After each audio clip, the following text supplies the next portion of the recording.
It is a riddle wrapped in a mystery inside an enigma. I think everyone wants to know where we came from and how the universe began. Cosmos can help us find answers to those questions.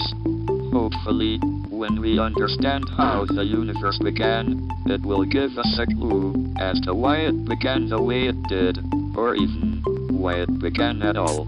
You've never been out of college. You don't know what it's like out there. I've worked in the private sector. They expect results.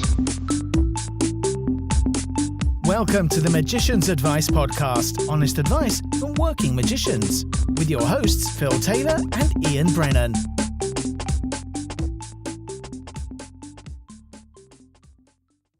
Hello and welcome to the Magician's Advice Podcast. My name's Phil Taylor, and on this call we have the one and only Kieron Johnson. Say hello, Kieron. Hello, how are you? I was going to say hello, Kieron, then, but I think it's probably loads of people do that. So Yeah. I've come across cliche already. Yeah, unfortunately, Ian's not on this one. He's had technical issues, and we didn't want to keep Kieron waiting around forever for Ian to boot up his whole. I didn't mind. I would have waited. Yeah, we've had an interesting conversation between. So a lot of people have got in touch with me and really wanted to get you onto the podcast. And I thought right now, just before Blackpool, ideal time coming out with a new book, and maybe have you got any new products or just the book? Just the book, because I did Bob just a few months ago. Yeah. I've done the book for Blackpool. So, and then I'm lecturing at Blackpool. Plug for Blackpool.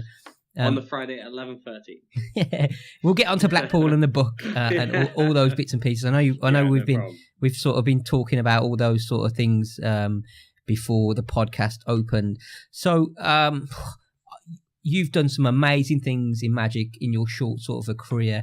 What many people don't know is you're a working professional magician and have been for a while. How many years have you been doing it? I've been a professional magician 10 years. Wow, so quite a long time. And when did you get into magic? Yeah, so I got into magic when I was 22. I'm 35 now, so feeling old. So I've just been doing magic 13 years, and then 3 years in, I turned professional when I moved to Bristol to work at the Magic Bar Illusions, which I did 2 years there. Cool. At that bar, where I pretty much learnt my craft from the beginning. It was pretty hard slog working there, but it was good. It's when I started to write a lot of my newer ideas. But it wasn't until I left there that I started really writing new material. So you know Dan Chard then well? Yeah, I know Dan Chard. I know Dan for over 10 years, which is wow. cool. He's a great magician and really a good guy. I sometimes do sleights in Bath, which I love doing. My friend Paul Brook owns it, and I go there just to try out my new material. So I always say, Paul, hey, I've got some new stuff. Can I come in? And then Paul's always like, yeah, but I have to come and watch. And then he watches, and he's like, can you show me how to do that? And then so Paul gets the exclusive before everyone else does. So he goes, there's a trick I've been working on for ages called Taste the Rainbow. And as soon as he saw that, he's like, you have to tell me how to do that. And he's like, does it all the time. So he had Bob a year before everyone else had it. Nice. So he gets spoiled really. But he's a great guy.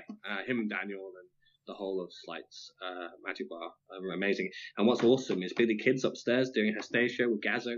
So I occasionally get to go up and do the shows up there as well. So you know, some really good magicians like in that building. Just there. So you're not conventionally a traditional magician per se, or would you say you are? I don't know. You tell me.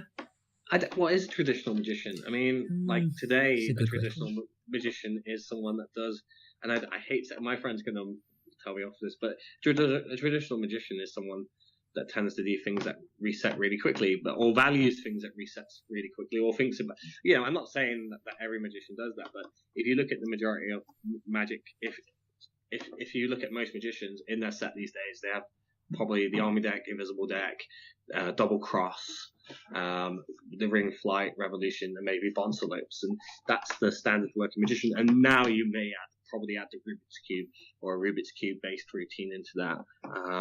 But I would say that was more obscure.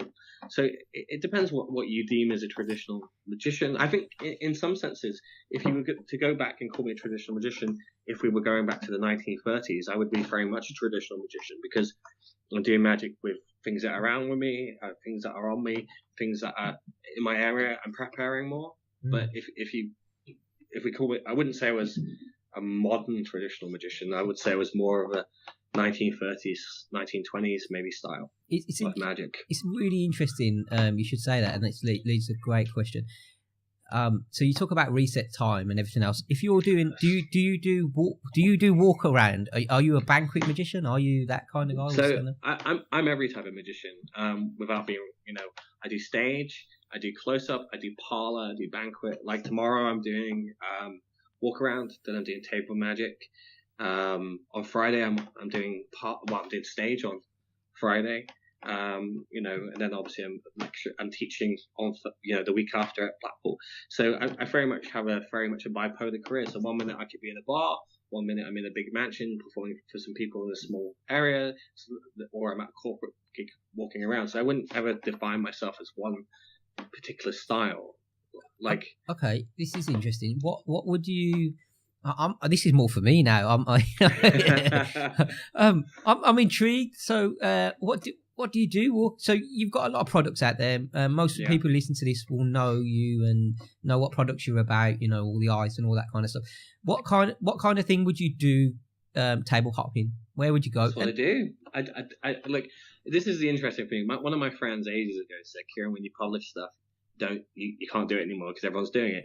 The great thing about my stuff is I publish it, and some people do it, which is awesome. I love people doing it, but it's not like it's not like every magician is doing Remaxed or carving chocolate bars. So the ones that aren't doing it, they tell me they get amazing reactions. But because I'm still doing all that stuff, that's what I do. So if I tomorrow when I'm working, I will perform my card to ice routine for the first hour. So probably do it maybe 6 or 7 times with the groups. Then I've got to do the tables, and I'll probably do it every table that I do. So I'll probably do it 16, 17 times tomorrow. Yeah.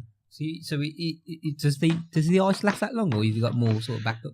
So this is the mad thing. Like I feel like all I do is end up talking about that. No, yeah, I know. It's cool because I think back in 2012 I solved the way of holding the ice for hours and hours and hours, and I still have to explain to people that's possible. Believe it or not, I could probably travel.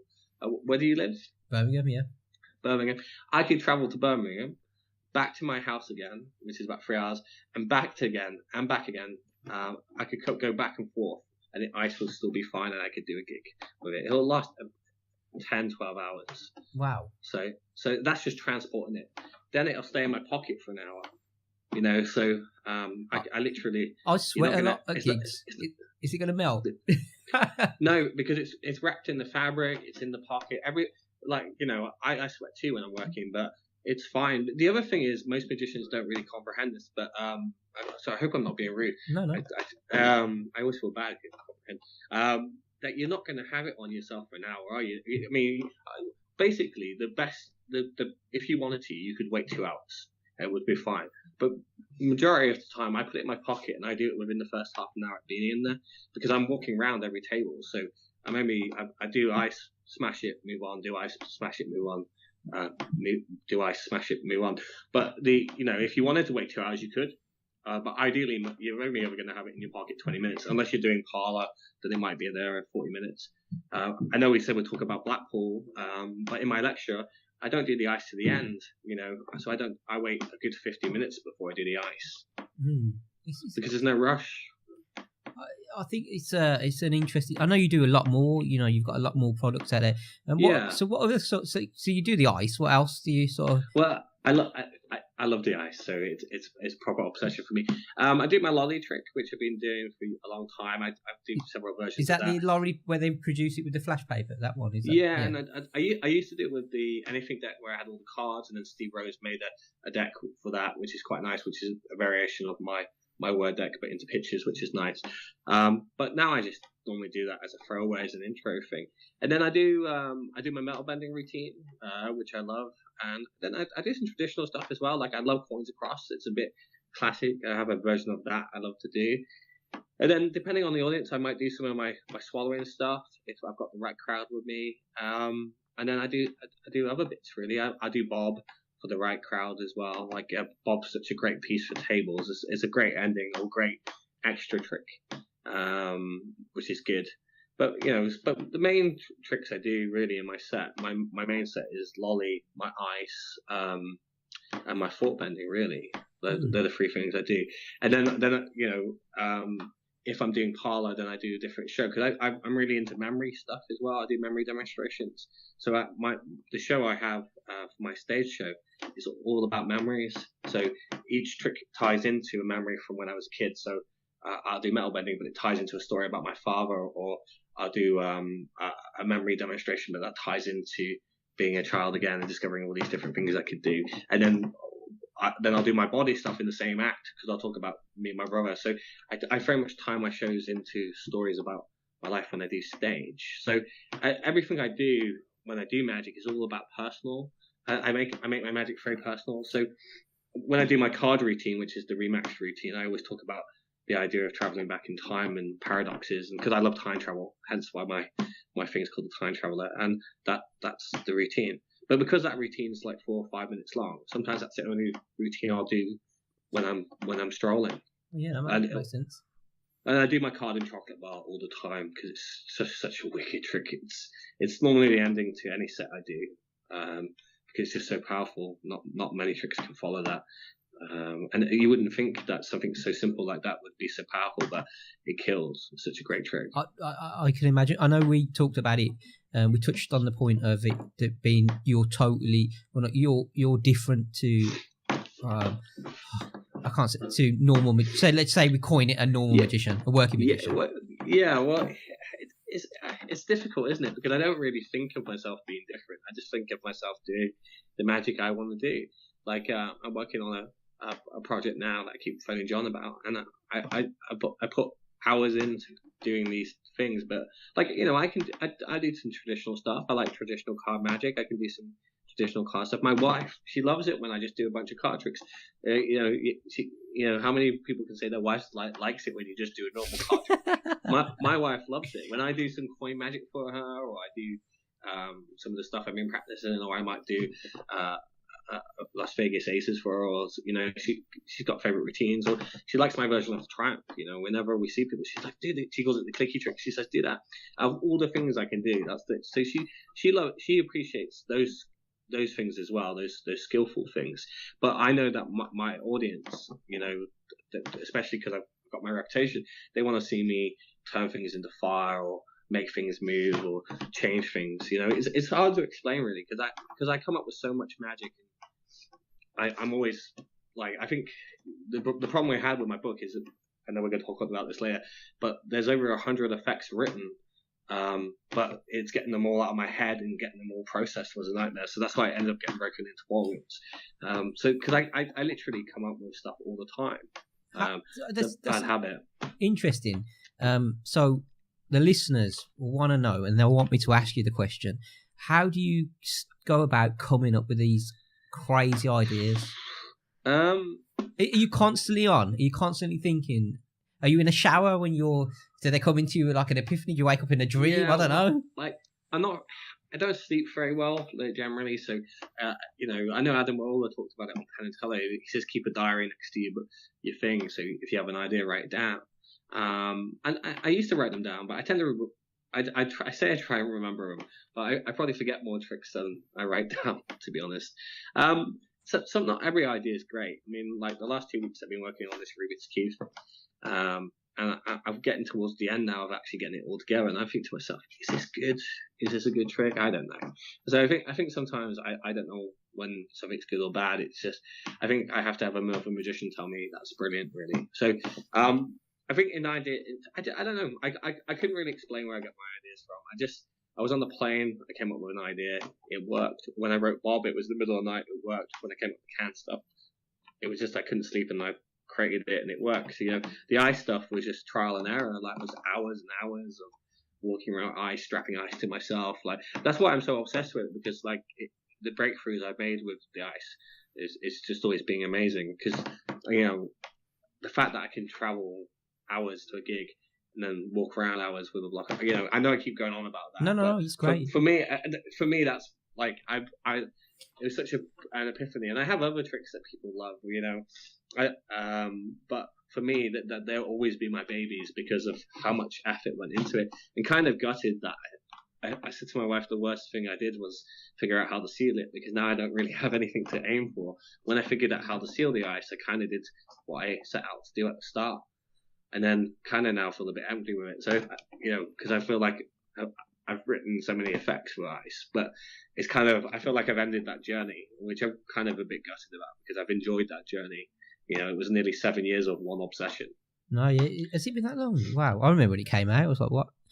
Well, it came out in 2012, but obviously there was years before that as well. No, of course. So, would you recommend?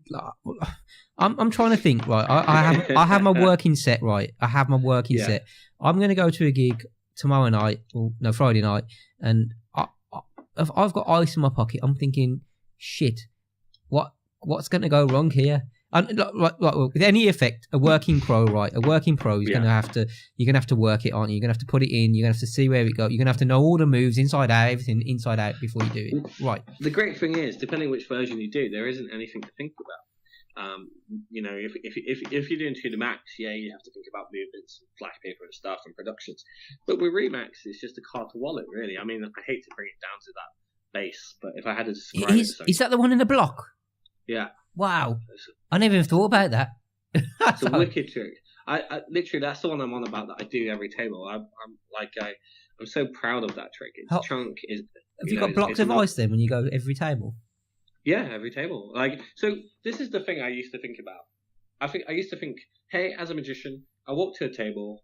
I need to look good. I need to have everything on me. You know what? I'll show you what I do now. You think I'm a nutter? Let me find it. So right now, Kieron's walking through his house. He's picked up the camera. There's lots of sweets on the side there that I can see. Oh yeah, well, sweet magic is very popular. So I carry this bag with me. Okay, yeah. Table hopping. Yeah. And it's just like a happy birthday bag, and in there's like 10 blocks of ice. So this is like a plasticky bag, like a McDonald's sort of size. Yeah. Well, it's like a birthday bag. So it's like one of those gift bags. Yeah. And I just walk around with one of those, and I have the ice in there. What's the prep time on one? So you're going to do a gig tomorrow. I know you talked about you got a prep this evening. What's the prep time? Where are we? Because here's the thing. You're convincing me slowly. I know I've only just spoke to you, but you're convincing me now more and more. We have to be unique. We have to sell ourselves. We have to be different. We can't just start doing. But then magic's so powerful. When I go to a gig and I do something. If I do just say omni, so just say I can control a card to a top through shuffles, and I'm saying what I'm doing, it's that powerful. People haven't seen it before. Whereas with the ice, this is like next level. I'm gonna fuck your mind to the nth degree. You're not coming back after this. No, well, that's about. I basically want it to be so that a magician can follow me, and that's not being pretentious, because there's so many amazing magicians, but the amount of it's difficult, isn't it? Because I get quite a lot. I always describe myself as someone that 1 minute I'm working in a bar, next minute I'm working in an expensive house. So I very much live with a bipolar career as a performer. So 1 minute I'll be in a bar, next thing I'm in a £1 million house, the next thing I'm in another country, then I'm just doing a lecture somewhere, then I'm in another country lecturing, or then I'm performing on stage. So I very much have that kind of up and down yo-yo career, which I enjoy, which is great because it takes me lots of different places. But I guess when I do magic, I don't want to be. I pull out a pack of cards and go, I've seen this one before, and I can go hot, my hand on heart, going, no, you haven't. I don't have to say it, but I know they haven't, because I'm about to do some crazy stuff. And I always think that just magic, you kind of owe yourself to do the best magic you can. And I'm not saying that the stuff I create is the best magic I create, but because there's lots of really great magicians out there. But I just know that, like, by putting the work in for the prep and prepping in advance, I do all the hard work at home. So when I get to the gig, my life is pretty easy. So I'm not having to work very hard when I'm walking around the group. You talk about practice, but it very much, if you broke my magic down and you looked at it, 90% of what I do is very simple. It's a force, or it's just a load or a misdirect. There's not a lot of technical. There is technical skill in, like, when I do metal bending, but a lot of my main routines are very simple. They use the offbeat. They use maybe a sleeving move or a hand load. Then there's nothing crazy technical in the stuff I design. It's very much within everyone's grasp, but it's also powerful magic as well at the same time. So and it's different. I mean, to be honest, I don't want everyone to do everything I do, because obviously I'm working. I still do my stuff. As I said, I publish and I still perform it. I still do all the stuff I publish, because I love the stuff, And then I do some of my new stuff, but I always end up going back to my old stuff in the end. And I've joined the Rubik's Cube revolution, which is great for stage, but for close up, I'll always just do the ice and stuff like that. Do you? Is it too hot to handle? Right, that's the can.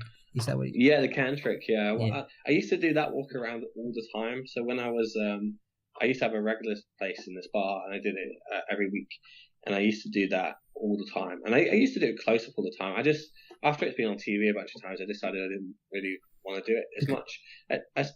My friend always tells me I need to put it in my stage act, because he does it on stage and he loves it. But I don't know. I went through that relationship. I did that years before anyone else did, and now I've just, I didn't want to do it as much. I can see that working on the table. I can see that being the finale on the table as well. The more I'm thinking about it. I used to open, so my finale ages ago. Well, so my opener would be the card nice as my first bit. Then I'd do my metal bending, and then I finish on the too hot to handle, which blew everyone's mind. And I used to walk around with these cans in my pocket. And then I would reset by going back to my bag in this bar, and I just reset all the time. But now, as I've got older, I've just realised, just carry everything with you, so I can just reset from table to table. And because everyone always goes, well, how do you reset? Well, just carry it with you. When I walk to a table, you carry your bag. I just carry the bag, yeah. Why not? What's so absurd about that? Nothing. I get it. I know. It's a laughable thing, though. In my head, I'm thinking you're an insane person. But I think, why not? Why not carry it? I want to do that trick every table. I don't want to go back to my bag every minute. Like I used to go back to my bag every table, and I just got tired of walking back to my bag every table. So now I just carry it with me. It's really, really interesting.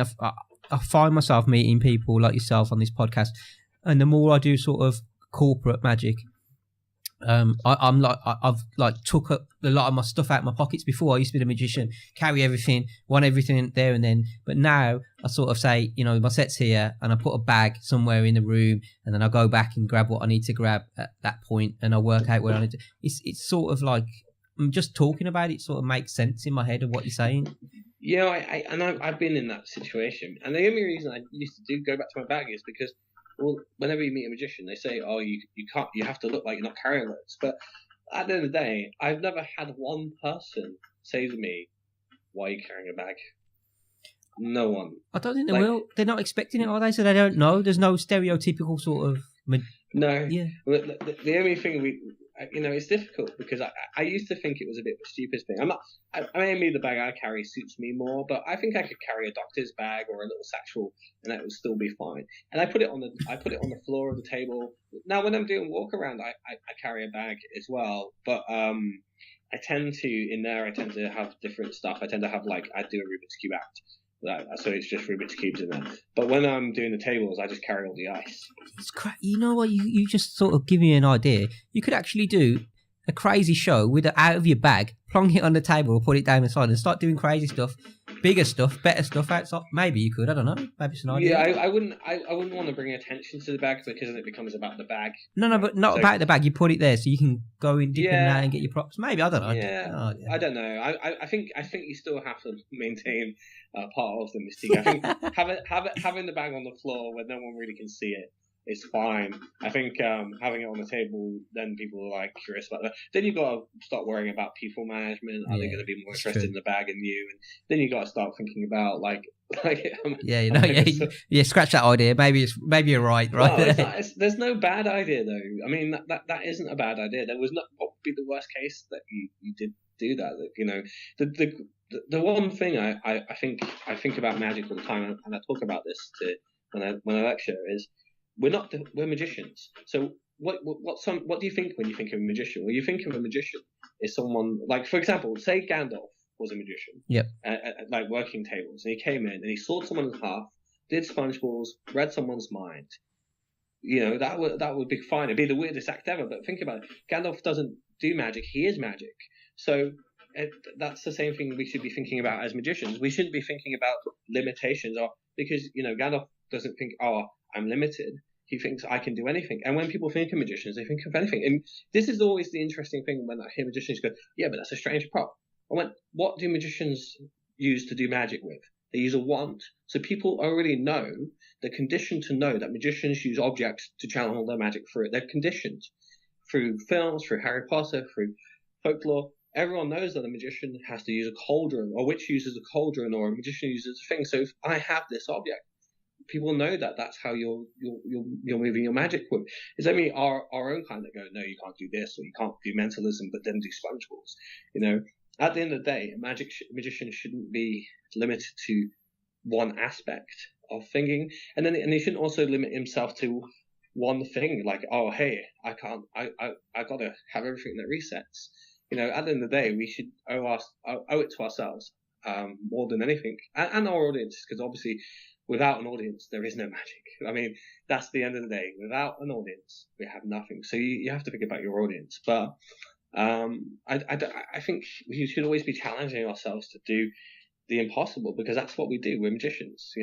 We didn't just say, here's a pack of cards, here's a pen, carry those in your pockets and coins, go out and do a set. No, the whole idea of a magician is being able to do the best magic you can do.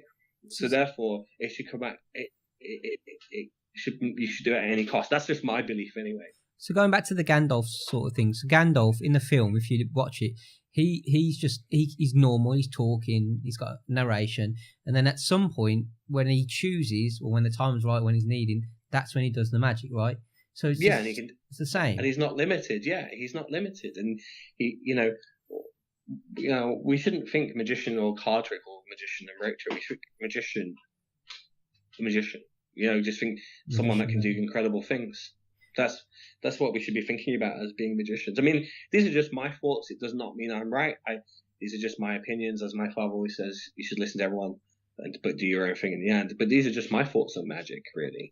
And that this is probably how when I create an idea in my head, I always think there's no limit. I have an idea. I'm going to figure it out. That's really. I mean, that's some gold there, right there. Just touching on those sort of things. I know you've sent me a list of what you sort of done.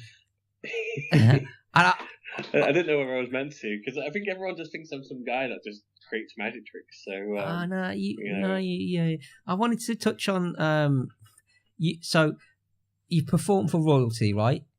Am I right in saying a few times, yeah. I performed for Princess Beatrice, and I gig a few months ago, and I met Prince Harry once. I met him once at a polo event and stuff. So, and different celebrities and stuff. But I think we all meet these people.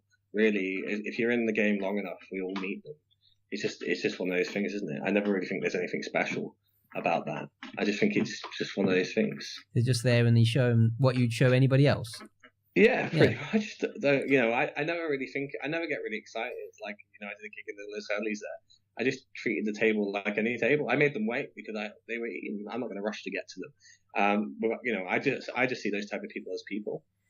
And it's the reason I ask that is, this is a Magician's Advice podcast, so dealing with those kind of people and giving the advice to sort of people who are less experienced than yourself would sort of emphasise that they're just normal people, and sort of get on with the job that you're meant to be doing, what you're paid to do.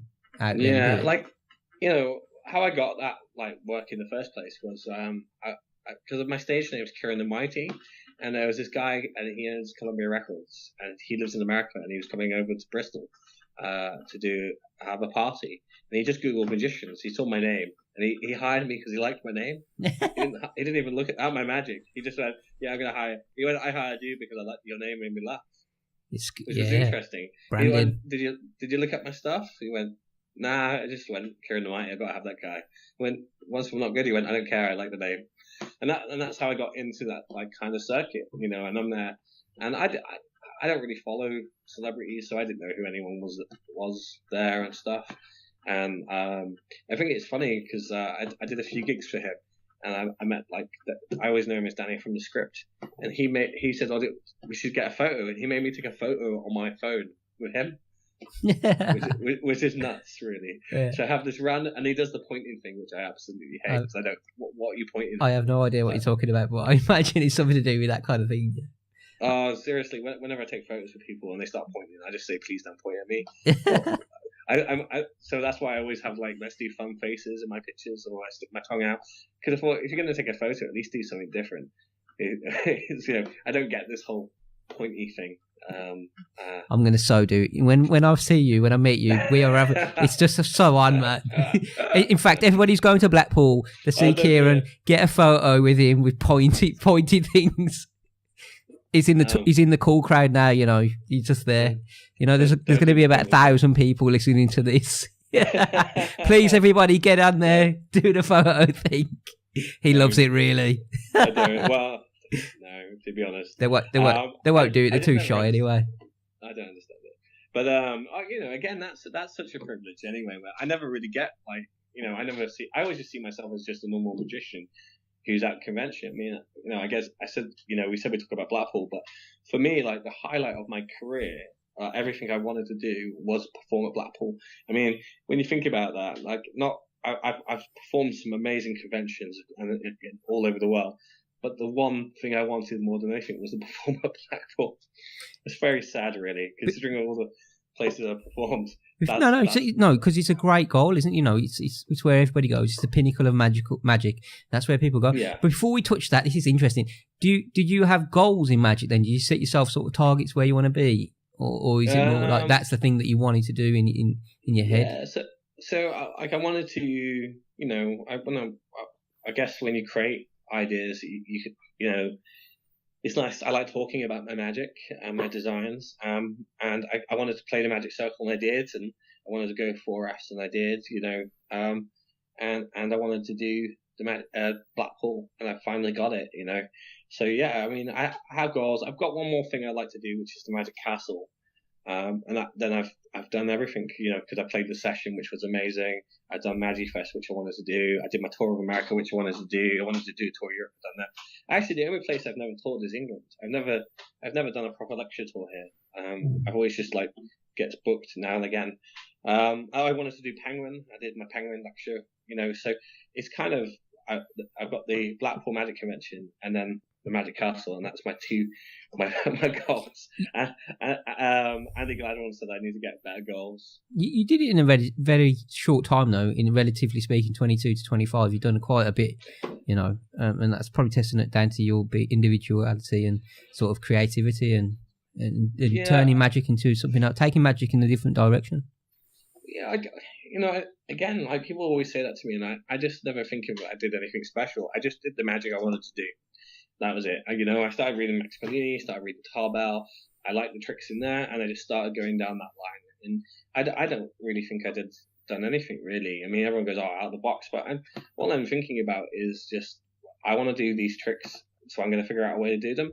I never really think about, people go, do different. I never think about, hey, I'm going to be different. Or I'm so unique, because my wife always says no one's unique. It's quite depressing when we start talking about that. But I don't really think about that in terms of commercialism. I just think about, hey, I've got an idea for a magic trick, I want to do it, and then if it comes with crazy things or alterations to my suit or crazy things I have to carry, then that's the cross I bear, because I want to do the trick. Like this new effect I'm hoping to work on Friday, and I may do it at Blackpool. I've had to alter my jacket. I've had to create loads of things. John's printed me new things. I've had this kid in Scotland make me these special gimmicks, and I came up with the idea on a plane a week and a half ago, and I've done everything to get all these pieces together to create this thing that I haven't that I plan to perform on Friday in a cabaret spot, and I've only got 5 minutes, and I'm stupid because I could do so much other stuff, but I'm determined to do this routine I've never performed, and I don't even know if it's going to be good. So, but that's just. I don't mind, because I'm willing to take that risk, and I'm willing to fail to achieve that. Yeah. There's nothing worse than failing when you know you can do amazing magic tricks and you do something new. I do this bar every week, and I've been doing some super experimental stuff there. And sometimes you just, it's going horrifically wrong. And I'm thinking to myself, I could just bust out my normal stuff and I would be amazing. But then I'm not challenging myself then if I'm doing that. I'm not pushing the boundaries, Ascanio said something along the same lines, but then you have to question, to become a master, you have to do a certain amount of practice to understand the beats, timings, and nuances, and the language you're going to use. Yeah, but language is important. But like when you're trying to create new stuff, you don't have that sense of timing. I mean, the type of when you go back talk about Ascanio, he was doing pretty revolutionary stuff at the time. There's nothing really to compare to at the time, so he's taking all those risks. I mean, my friend John always says I do the hard work so other people don't have to, but I don't really think that's the case. I just I want to. I think for me, I want to have that pure moment of magic, and I'm willing to fail to get there, which is an interesting way of performing. Like tomorrow I'll play it safe, I'll do all the stuff I know that works. Friday I'm going to risk it, and then next week I'll be teaching all the stuff I know that works, So, but without those risks, I wouldn't create the stuff like the ice or Stickman Bob or the lollipop stuff or Too Hot to Handle, because they were all built, they were all designed and all created in terrible places to begin with. I feel like my bank account's going to get raided tomorrow to borrow these things. But wait to Blackpool. Oh, you can't go. You're getting married. Oh, damn it. Yeah. No, which is more important than magic, and I can tell you that as a married man. Nothing is more important than a relationship and a family. So not all the magic in the world can buy that. So you should always put them first. And I always put my family first before the magic now.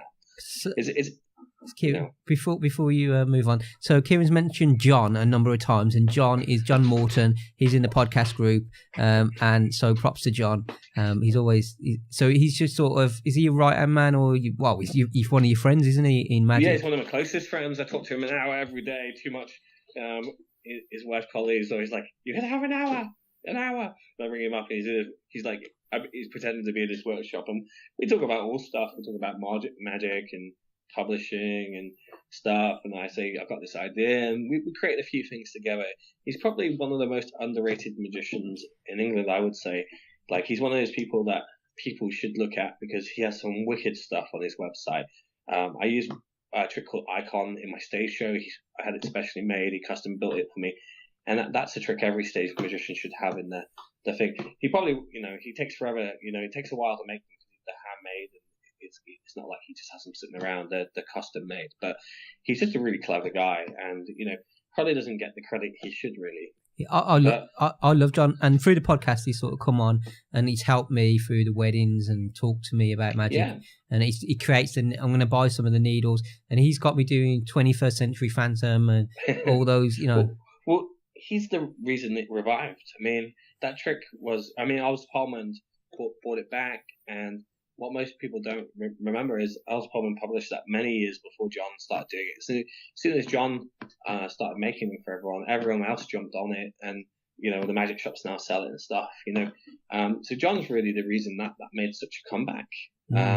So most people wouldn't even think about John, but John's the reason.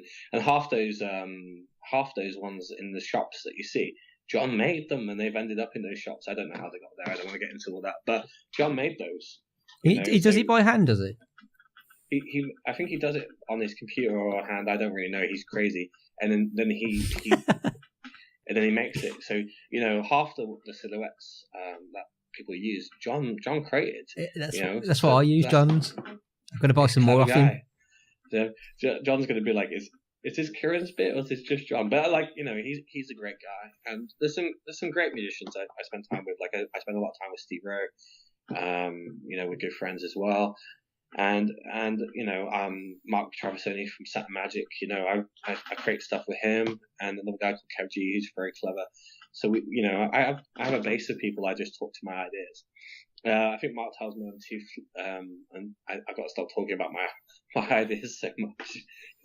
I never really think about magic of being this commercial thing you can sell. I just think about an idea as an idea, and the way I treat it is like I'll have another one. You know, it's not. I'm not worried about running out of ideas. So it's a good sort of lineup. Saturn. Also, I want to talk about your. I want to talk about Saturn Magic, and also I want to talk about your consultancy. So I think Saturn Magic needs a shout out because they're a little shop, shall we say, in the Magic pool. They're growing pretty fast. Yeah, but they're good. They're good at what they do, aren't they? He's on point. He's got his stock in, and he'll tell you. Yeah, I mean that's it. You know, he's one of the main Magic shops in England now. I'm not just saying that because I work for him, but he is. You know, and he's doing really well internationally. And you know, all I can say is that when we were in America 2-3 weeks ago, he'd say, "Oh, you know, he had this little thing, Saturn Magic," and all the Americans go, "Ah, yeah, I use you guys. You're really great." So he's getting known in America. People are using them, so people know who his shop is. So which is they're probably known from the Magic Cafe.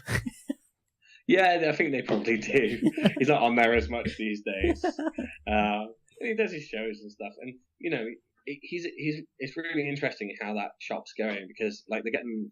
I feel like I'm going to just start plugging stuff from the shop now. They've got this new trick called Out of the Blue, which is a wicked trick. I think it's going to be one of those sleeper things that people see and then buy, and it's a nice way of generating a random number, and you can. It's a free choice, and explaining it wouldn't do it justice. But what's really nice about it is it really gives you a utility tool that you can do so many things with. So you don't have to do all the stuff they put on the video. I've already come up with a bunch of other stuff you can do. And is this a Blackpool release? Yes, Blackpool release. So we got Out of the Blue, which I highly recommend. I don't even think it's that expensive. I don't know how much it is, but I don't think it's an expensive trick. And then obviously my book, The Time Traveller, which well, we don't know if we'll have many left after Blackpool. Hopefully we'll be sold out. Do you want to talk about the book now and then? But yeah, like I didn't lead into that, did I? I wasn't subtle about that. No. That's what people want to hear, and you know we're deep enough into the podcast to sort of people listen to a little bit before they get to the book. Yeah, I hope I wasn't full on. I'm like, because I don't want to come across as some opinionated person. Like, so for what I get, it's the podcast for you. It's your sort of your take on Magic, and it's only right and proper that you know that we explore people's views and minds and change people the way that they are. Yeah, because I love Magic and I love magicians. One of my pet hates is when people go, I hate magicians. I'm like, why would you say that? Like, why would you say you hate magicians? Especially when you're in a group of magicians. Magicians always say, I hate magicians. I like, so you're at a Magic convention and you hate. I love magicians. I like seeing young magicians starting out, older magicians chatting to them about the stories. People at my level chatting and jamming and talking about ideas. There's nothing more exciting than being around a bunch of magicians and just talking concepts. You know, or seeing stuff, or having some 70-year-old guy do some coin magic that just blows your mind, and you think, how did they do that? Or some kid shows you a move, and you're like, how are these kids so good? So for me, when I go to a convention, I love it. It's not just about drinking and catching up with friends. I just love watching the magic. I love seeing people happy and excited, and it's such a great feeling, and it's such a privilege really to be in that community. I think we don't talk about it enough as magicians, but the community in Magic is a pretty awesome place. I agree. So let's. So you've published the book, and there's only so many copies, right? So there's 500 copies, and I think so far, we've got about 170 left, something like that. So I mean, it's only been out like 10 days, and that's how many we got left. So I think by the end of Blackpool and my lecture, we're not really expecting to have many left, if any. I obviously don't want to jinx myself. What's the price on the book? So it's £40, but one of the things I wanted to do was, we did the pre-order, and we've probably done the longest pre-order in history, but I really wanted it to be out for Blackpool. I didn't really, so, we probably could have waited a week before releasing it, but I wanted it to be out for Blackpool. So we ended up doing this 2-week pre-order thing. So because people had to wait, I've decided to give the 2 the Max gimmick and another pen gimmick with the book. Mark thinks I'm crazy, but I insisted on doing that. And he agreed. He thought that was nice as well. So we're basically giving 2 things away free with it, which are probably worth more than the book, to be honest. Is that over now, or can people still jump on? No, that'll be until Blackpool. As soon as Blackpool's over, so it'll be up to the Thursday the book is out, and then it'll be all weekend at Blackpool. And once that's done, it's done. You know, as I said, I'm not expecting to have many books left, but if we do, they won't be coming with that stuff anymore. And that's one of the things I just wanted to do. If people are going to support me, I wanted to support them. So if somebody was to order it through the internet now, they would get or is it just a Blackpool? No, if they pre-ordered it now, they get the To The Max gimmick, the pen gimmick for a trick called Diabetic Nightmare in there, and they would get free shipping. And that's free worldwide shipping as well, so that's everywhere. Wow. What a deal. Yeah, and we didn't really need to do that deal because, you know, when we had it at MA.GICIAN, we had 50 and we sold them within 15 minutes after my lecture. They were gone, you know. So it's not like without being rude, it's not like we're struggling to sell them. It's just that I wanted to do something nice for the community because I think it's, you know, and it's if those two particular tricks you like, it saves you making. Oh, I'm on Saturn now and it's got Out of the Blue. Oh no. UK shipping available on order. Okay, sorry. Yeah. My Out of the Blue comes up. Yeah, it's a good trick. I don't know if it's a table hopping trick, but it's definitely a trick if you're in the bar or you're in a situation where you've got to do one last thing, or it definitely can be done on stage and parlor. So it's really cool. So what's in the book then? So the book is like a collection of my thoughts, really. So I touch a bit more on the Gandalf theory, which I'm obsessed with. That's in my book. So there's some magic with ice. There's some commercial stuff with sweets. There's a really great trick called Taste the Rainbow with sweets. There's a trick with sugar and salt. My favorite effect in the book is where you take a cup of tea. This is something I do in my house, but I have performed it on stage. But it's very much the trick I do in my house. When I have magicians come and visit me, I do it for them all the time. It's a great piece to do because it's very natural, but I have done it on stage with great success, and I've also done it parlor with great success. I really think it would probably make a really good viral video thing as well.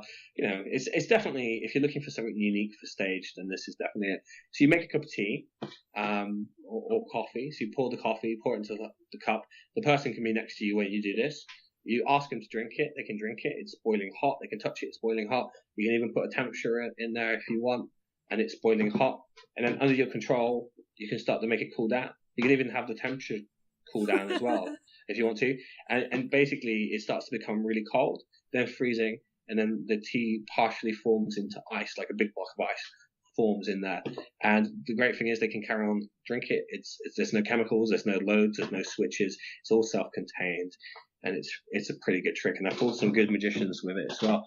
Like Benel thought I poisoned him. He's like, "What's in this?" And I'm like, "No, it's just." He went, "No way, there's no way that is." I went, "No, it is." He went, "How do you do that?" And he went, "Don't tell anyone this." And then now here I am on the podcast telling him. Yeah. So cool. So there's many different. Yeah, and then there's stuff with Lolly. There's some really commercial stuff. Like Taste the Rainbow is a really wicked effect. I don't want to go into too much because obviously people that bought it, I don't want to just expose stuff for people. Not that I want to force you to buy it, but I really want people who have it to keep it. I want it to be a bit of a surprise as well.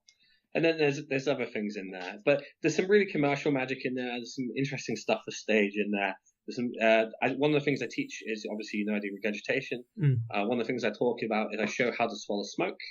And then you can talk, take a drink of water, and whenever you want, you can bring back the smoke. So if you wanted to do, the old gag where you're licking it, making a cigarette lighting, the difference with this version is you can talk the entire time. You can show your mouth, you can gargle water, smoke, and then bring the smoke back.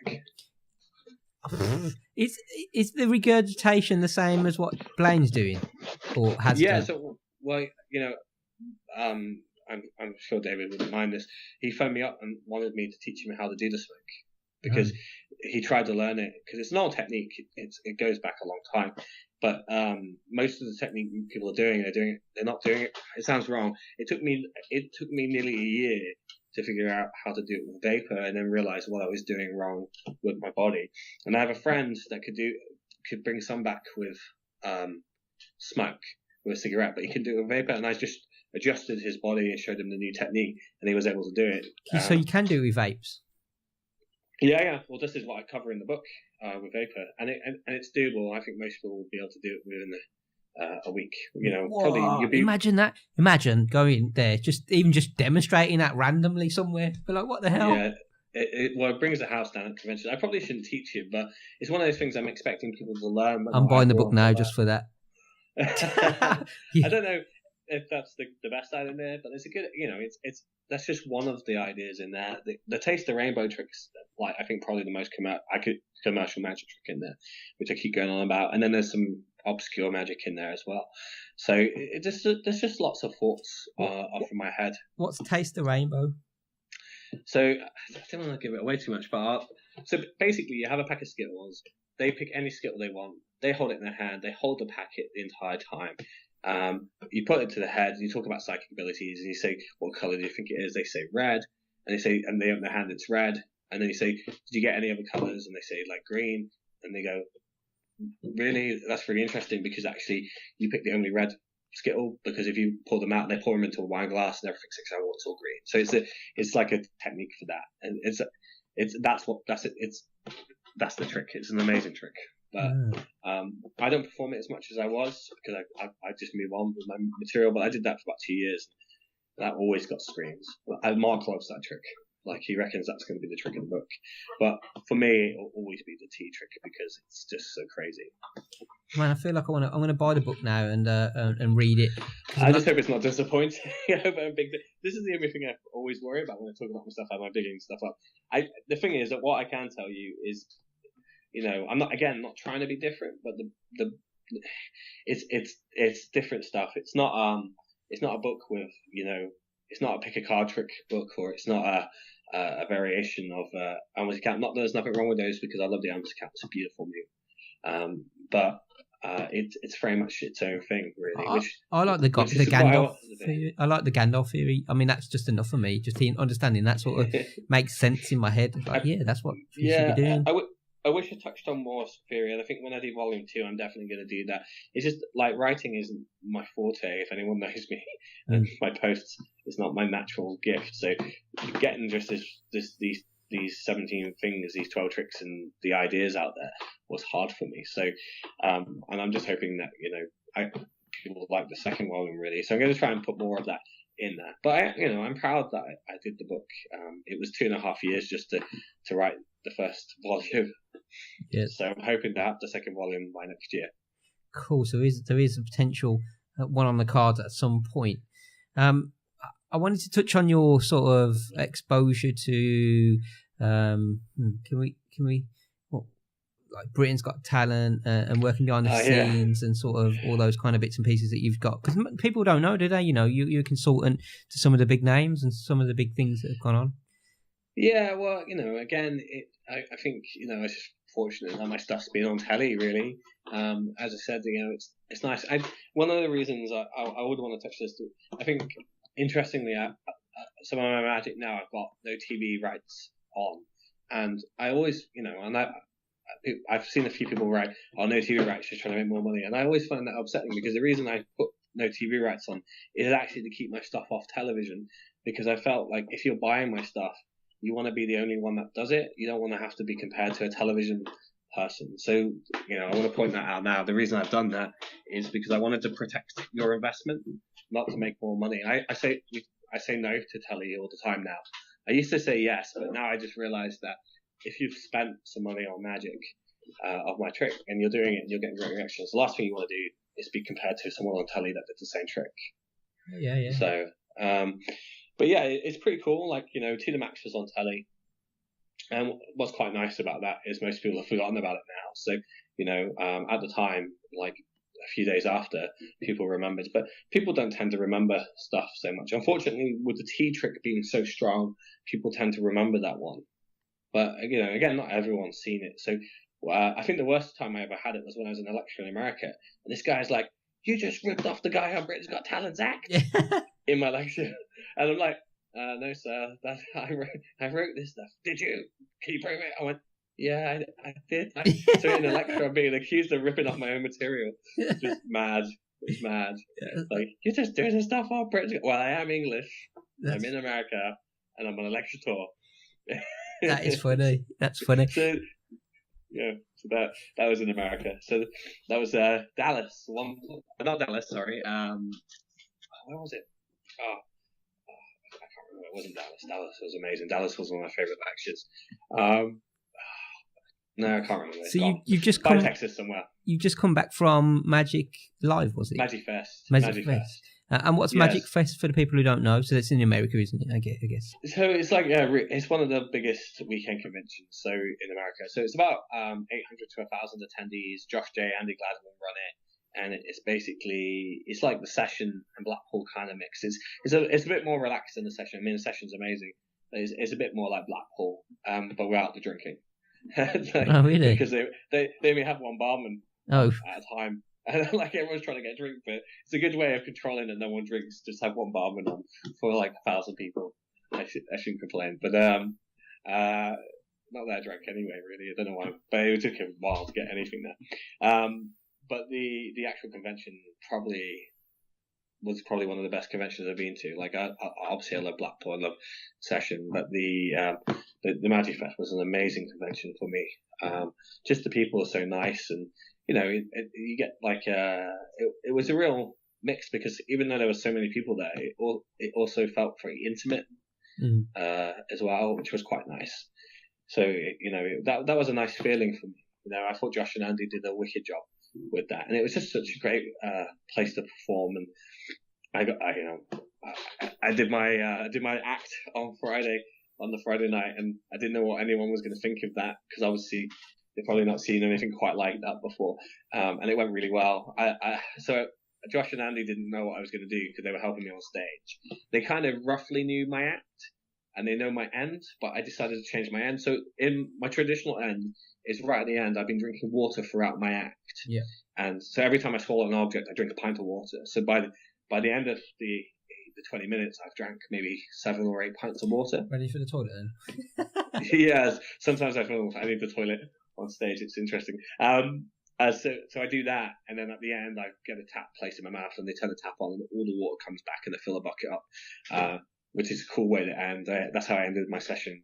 But I knew they knew that, so I wanted to do something different. So I got Josh J and Andy to wear ponchos, and I think there's a picture on my Facebook.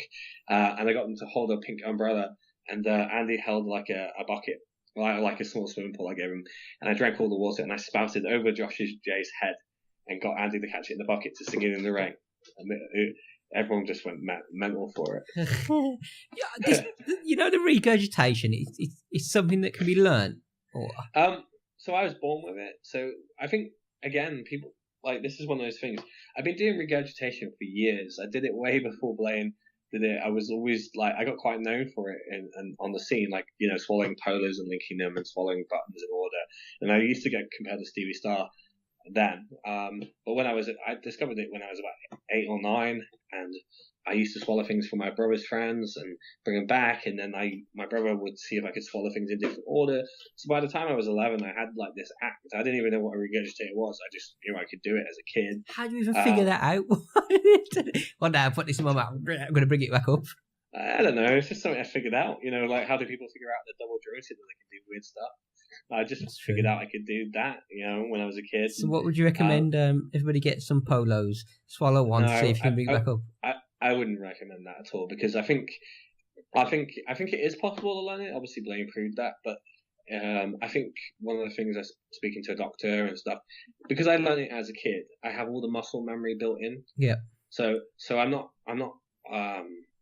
I can naturally bring things, and this is the one of the things I have to explain to my friends all the time. Like, yeah, but you're not swallowing the coin, Kieron. It's just sitting there or somewhere. I went, no, it goes into the stomach, and I'm like, yeah. Does it really go into your stomach? Yeah, 100%. Yeah, 100%. I went, how do you think I do the water? They went, well, you know, I don't know. So, I'm like, not in your throat. It doesn't go and just stay in your throat. It goes to your stomach. Oh, I've lost you. Give me 1 second. So right now, Kieron's doing something. He's walked off shot. I don't know what he's doing. Sorry. So this is... No, it doesn't go into my throat. It just sits in my stomach, and when I want to get it, I can get it back. I feel like I always... It's so hard trying to explain to magicians that this is a real thing. Water. Okay, he's just drinking a pint of water. Talk. It's almost like saying it nonchalantly, like I've done this a million times. Yeah. Here is the water. What the hell? So no, it doesn't. It goes into the stomach. I get it back, and that's how I do it. I have no idea what I've just witnessed. But that is crazy. So it's just something I've always been able to do. Man, people would pay big money for that in prison. Yeah, probably. I have no gag reflex. So one of the things I'm looking forward to is meeting Todd Robbins at Blackpool. He's a sword swallower, and I've asked him. He said he's going to teach me how to sword swallow. He said it shouldn't be too hard for me, but I've never done it. So I've got to bring a coat hanger to Blackpool to do it. I'm going to do it. Mark's told me to do it after my lecture. Yeah, in case I kill myself. Yeah. He said, do it after your lecture. Do it in the lecture. Yeah, do it in the lecture. Todd, come and teach me. Well, one of the guys at Blackpool said to me, if you want to do some regurgitation in your lecture, you can. I went, yeah, no, I'm there to teach magic, not to do a show. Well, I am there doing a show because a lecture is a show, really. But no, you never know. I might throw some in for a laugh at Blackpool. The problem is I like doing it, and it is good for the act, but I don't really want to be known as the guy that throws up for a living. It's still a good thing, man. I wish I could do it. It'd look amazing. Yeah, well, it's just... I think because it's just always been part of me, I never really think anything of it. I feel like I want to go and get a pint of water and try. See how I do. Well, this is a funny story. Like, Steve Rowe was in my house, and he was like, I can down like 2 liters of water in about 12, 14 seconds, so I can do it really quickly. So I can drink pint after pint. And Steve said I can do that. He got halfway and he went bright red and nearly fainted. Yeah. Turns out that you can he nearly intoxicated himself. He's like filmed him doing it. And he's like, I can't do this. I can't do this. That's so crazy. I'm gonna try. I'm literally gonna try it in a minute. I'm gonna be like, yeah, I can do this shit. I can do it. Yeah, well, it's just, and then it was just building the control, then swallowing the coins, and then being able to manipulate them into the different order, and then controlling the smoke and the water. It just basically like any skill, you just build up on it. All right, so we only sort of have these podcasts run for about an hour, and we're coming to the point now, and I don't want to take up too much time because you've got to do some prep time. Oh, that's all right. Don't worry. I won't go to bed till 3. What? I don't sleep. I need to go to bed at like 10:30, or I'm done. No, I'll be up at 7 with my son. I literally don't sleep much, so I run on about 4 or 5 hours, and that's it. Bionic man. No wonder he's different. Seriously, if I just sleep, if I lie there, I'll just be so bored, and I just can't. So I just stay up and build stuff. It's just easier. So if people want to talk, get in touch with you. Well, first of all, you seem like a very personal person, and people will be more than happy to approach you. You're approachable in the sense of what I'm saying. At Blackpool, people can come and say, "How you doing, Kieron? You're all right?" Well, I have a thing when I did my Penguin lecture. I talk about I write to anyone that writes back to me. Even if it takes me a few days, I always get back because one of the things is, again, the way I see it as being a magician is I don't really know what the hell I am, name or whatever. Some guy that creates magic that people like. What? I'm just a normal person. Come and say hello. I'll chat and talk to you and go over anything. I'm not really one of those people that's going to sit in the corner and go, "Hey, I've got a pack of cards out. I'm so cool." I'm happy to talk to people.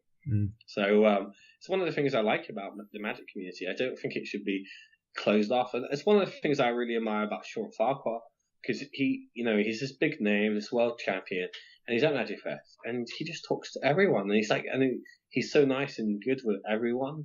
And I think that's what if you are in a public position, you should be like that. Because you got to remember, someone put you there. If you have to, maintain it, it's not a right. It's nice to have that sort of build a community around it.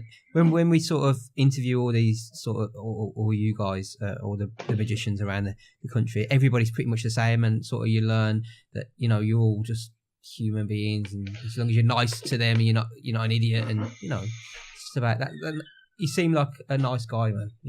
Genuinely. Oh, it's good. Well, thank you. Well, that's the important thing. I think if you're going to be a performer, it's one of the things you should be is likable. And I think the magic I design, it's all about one important thing: is having fun. If you look at any of my magic, it's not people always go, oh, that's you, or that's so Kieron. But at the end of the day, everything I do is about having fun and bringing joy to people. Like, Bob is about bringing fun to people. The ice is about that. It's not about like, look how clever I am. It's about, look at this journey we can go on together through this madness. That's how I look. Because when I do magic, I always make the line like, hold on tight, we're going for a ride, and everyone laughs. And we go on this journey, and half the time I don't even know where I'm going because I start off scripting, and we end up somewhere at the end of them.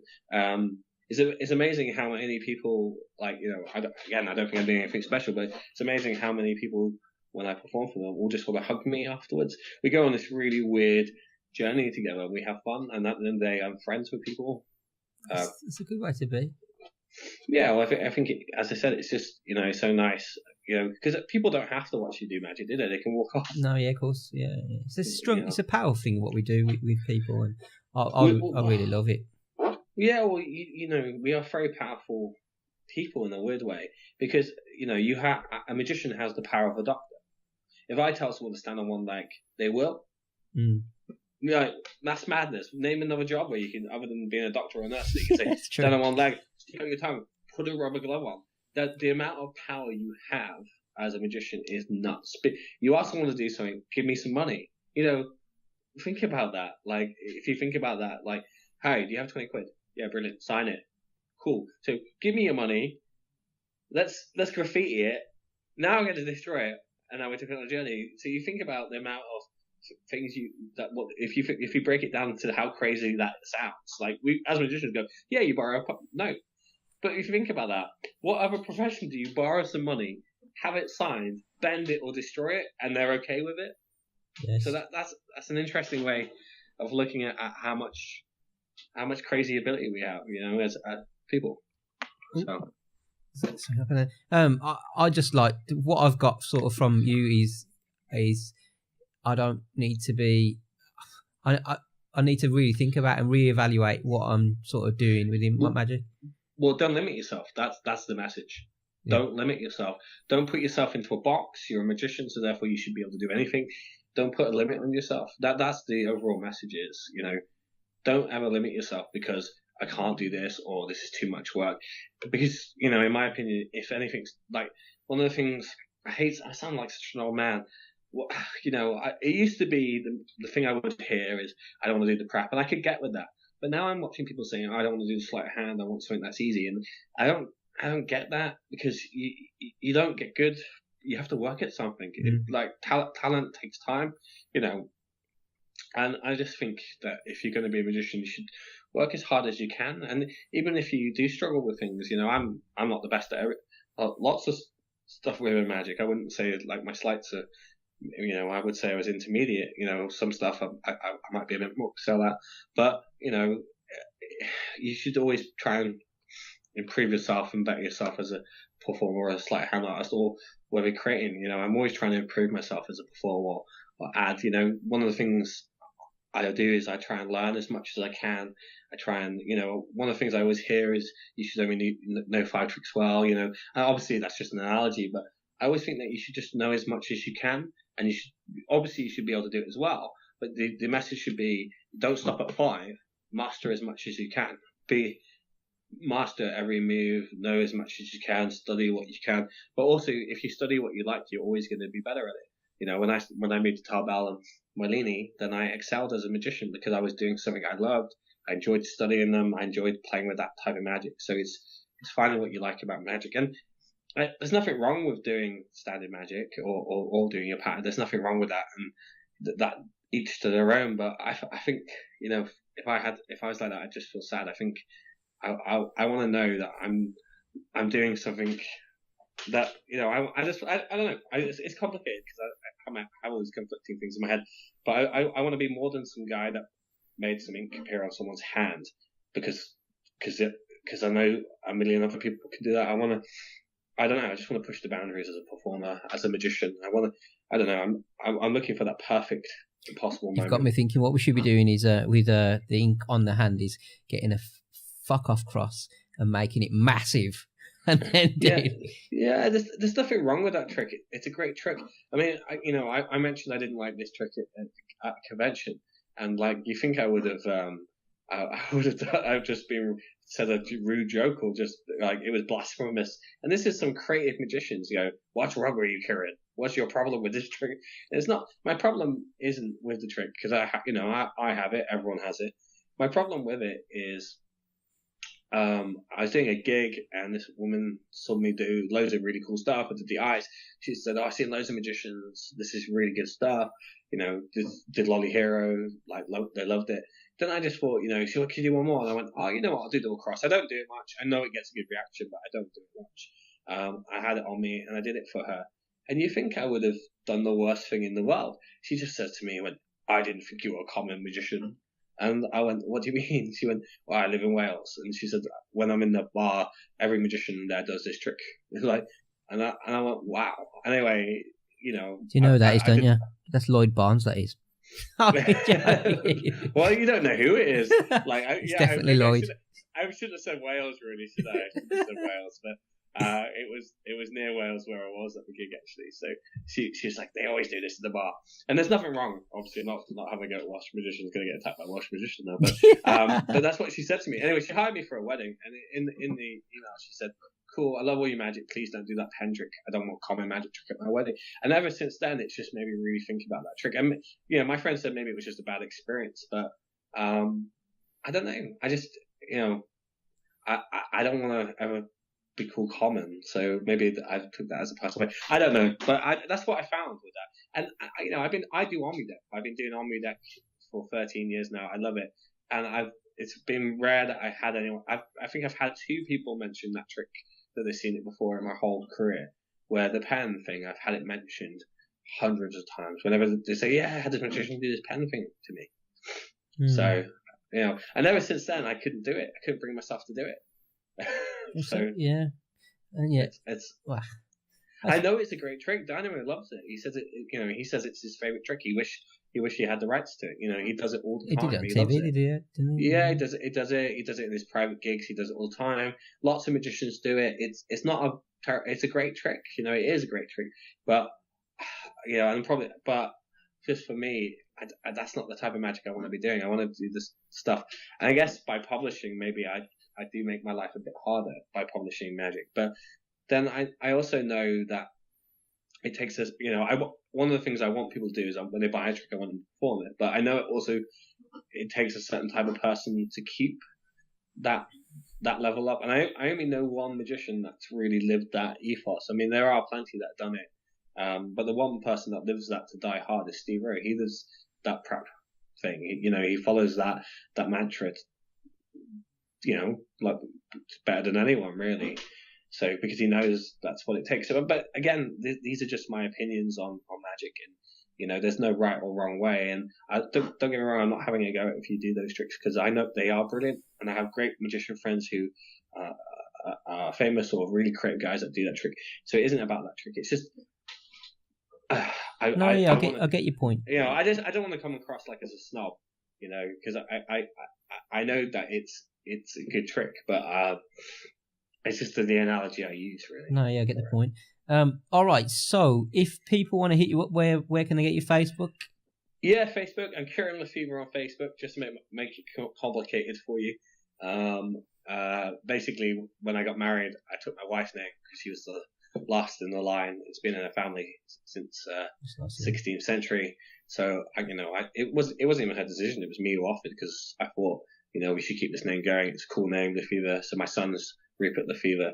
So it just keeps the name going. Really, that was the plan. Yeah. But it's confused everyone because now. But it's quite nice because sometimes I'll have someone. I write something and some magician will write back to me and they give me their honest opinion on something, and I'll write back to them. And then suddenly it dawned on them, Kieron Johnson. And then they suddenly change their opinion. So, which is funny, but it's quite nice because it means I can talk freely and no one knows who I am.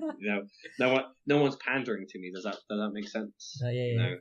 Because that's not that I'm saying people do that, but it's a weird thing when. I'll stop going on anyway. I'm mumbling. So basically, on Facebook, and then if you got a website or not, or you it's KieronTheMighty.co.uk. I need to change it. It seemed like a cool idea when I was in my 20s. Now I'm heading towards my my late 30s, I'm just like, even when I'm at corporate gigs and they read it, they look at me and I'm like, seemed really cool 10 years ago, 12 years ago. Now I just feel like an idiot. Like, I had the name. I've had that. That was my original email address. So I've had that since I was about 16, 17. Oh man, you should still keep it though. Oh, I know, but I felt like an idiot. Like, at least when I was in mid-20s, I'm like this young hipster guy. Like, Kieron and Mike, it's cool. But now, as I'm 35 and I'm standing in front of some CEO, an interesting name. And I've got this picture of Superman, and I'm like, yeah, it's this thing. And they keep the card, but I'm just like, I need to change it.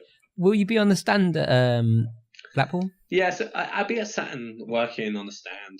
I'm going to be doing, as I said, my lecture is at 11:30 on Friday. So come to that. It'll be all some stuff from the book, some new stuff, some old stuff. I'll probably do the smoke stuff and talk about some theories in magic. And then, like, if I'm on the bar, just come say hello. Cool. I might swallow a coin for you if you like. So everybody get over to Saturn, give them some support, have a look at the products. I'm sure there's going to be loads of demming over there, and they'll do really well for themselves. I think we're going to round this one up for the evening. All that we really got to do is say thank you very much for taking the time out. And it's really, really appreciated. Without guests like you, we don't have that sort of. No, thank you for having me. It's a pleasure. I didn't realize I could talk so much. Yeah, mate, you've shared some real gold tonight, and really you've made me think to myself, and maybe I'm at that stage where I need to switch it up and feel like I want to switch it up because I'm bored of doing the same stuff. This is the thing. We shouldn't get like complacent as magicians. I'm always adapting and changing. And I think that's important as growing as an artist. If you're a musician or an artist, you never stay in one style because no one's ever going to buy your records or buy your thing. So why, as magicians, do we do it? When other art forms don't do it, why do we do it? And on that note, maybe that's where we should end. Yeah, I'll just start going on again. Bye.